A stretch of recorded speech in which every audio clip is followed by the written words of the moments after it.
ఆంధ్రప్రదేశ్‌లో కీలకమైన నియోజకవర్గాలు దాదాపుగా 10-15 నియోజకవర్గాలున్నాయి. వీటిలో అత్యంత కీలకమైన నియోజకవర్గాలు కృష్ణా జిల్లాలో 3 ఉన్నాయి. ప్రస్తుతం ఆ 3 నియోజకవర్గాలకు సంబంధించి పక్కన పెడితే 2 నియోజకవర్గాలు మాత్రం చాలా కీలకం. తెలుగుదేశం పార్టీ యావత్తు కూడా ఆ 2 నియోజకవర్గాలపై ఫోకస్ పెట్టింది. ఇటు అధికార పార్టీ కూడా ఆ 2 నియోజకవర్గాలపై ఫోకస్ పెట్టింది. ఉమ్మడి కృష్ణా జిల్లాకు సంబంధించి 2 కీలకమైన నియోజకవర్గాలు, ఒకటి గన్నవరం, 2 గుడివాడ. ఈ 2 నియోజకవర్గాలకు సంబంధించి కూడా గతంలో తెలుగుదేశం పార్టీ నుంచి వైఎస్ఆర్‌సీపీలోకి వెళ్ళిన ఇద్దరు నేతలు, వారిద్దరూ కూడా చంద్రబాబుపై, లోకేష్‌పై భువనేశ్వర్ తీవ్ర స్థాయిలో విమర్శల వర్షాన్ని గుప్పించారు. ఏదైతే వంశీ చేసిన వ్యాఖ్యలతో చంద్రబాబు కన్నీరు పెట్టుకొని మరి అసెంబ్లీ నుంచి బయటికి వెళ్ళిపోయిన పరిస్థితి కూడా కనిపించింది. తాను ముఖ్యమంత్రిని మళ్ళీ అసెంబ్లీకి వస్తానని చెప్పి శపథం కూడా చేసిన పరిస్థితిని గమనించాలి. ఇక ప్రధానంగా చూసుకుంటే గుడివాడ నియోజకవర్గానికి సంబంధించి కూడా 2 సార్లు వైఎస్ఆర్‌సీపీ నుంచి గెలుపొందిన కొడాలి నాని మూడోసారి గెలిచేందుకు కూడా సిద్ధమవుతున్న పరిస్థితి కనిపిస్తోంది. కానీ ప్రస్తుతం ఆయనకి పరిస్థితులు ఏమాత్రం కూడా అనుకూలంగా లేని పరిస్థితి కనిపిస్తోంది. పోలింగ్ ప్రక్రియకి సంబంధించి కూడా ఆయన మధ్యాహ్నం 4 గంటల వరకు కూడా బయటికి రాని పరిస్థితిని ప్రధానంగా చర్చించాలి. ఏదైతే వైఎస్ఆర్‌సీపీకి సంబంధించిన నేతలు, కార్యకర్తలకి నాని ఏమాత్రం కూడా అందుబాటులో ఉండడు.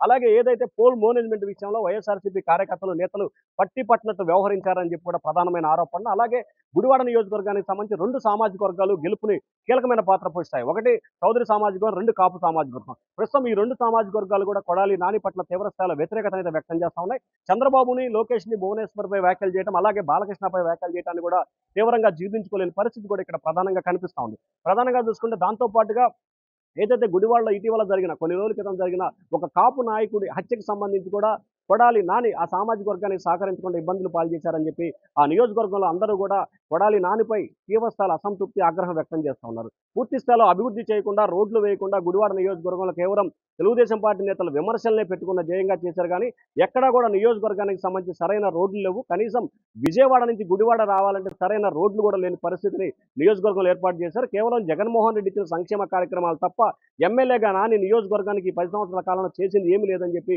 వారు తీవ్రస్థాయిలో విమర్శల వర్షాన్ని గుప్పిస్తున్నారు. ప్రస్తుతం నియోజకవర్గంలో నాని పరిస్థితి కొంత ఇబ్బందికరంగా మారింది. అలాగే వెనుగండ్ల రామయ్య మాత్రం నియోజకవర్గంలో దాదాపుగా 6 నెలల కాలంగా ప్రతి ఒక్క కార్యకర్తని, నాయకుడిని, అభిమానిని, అలాగే ప్రతి ఒక్క ఓటర్ని వ్యక్తిగతంగా కలుస్తూ కూడా ఆయన తమ వైపు తిప్పుకునే ప్రయత్నం చేశారు. ఒక దశలో గుడివాడ నానికి సంబంధించి కూడా పోటీ చేయను అని కూడా ప్రచారం జరిగిన స్థాయికి వెనుగండ్ల రాము తీసుకెళ్లిన పరిస్థితి కనిపిస్తా ఉంది.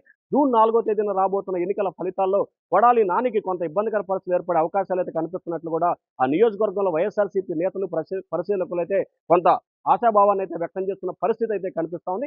ఇక గన్నవరం నియోజకవర్గానికి సంబంధించి చూసుకుంటే కనుక గన్నవరం నియోజకవర్గంలో ప్రస్తుతం వీరిద్దరు కూడా చాలా మిత్రులు, క్లోజ్ సర్కిల్. ఇద్దరు కూడా జూనియర్ ఎన్టీఆర్‌కి సంబంధించి కూడా చేదోడు వాదోడుగా ఉన్న నేతలు వంశీ అలాగే నాని.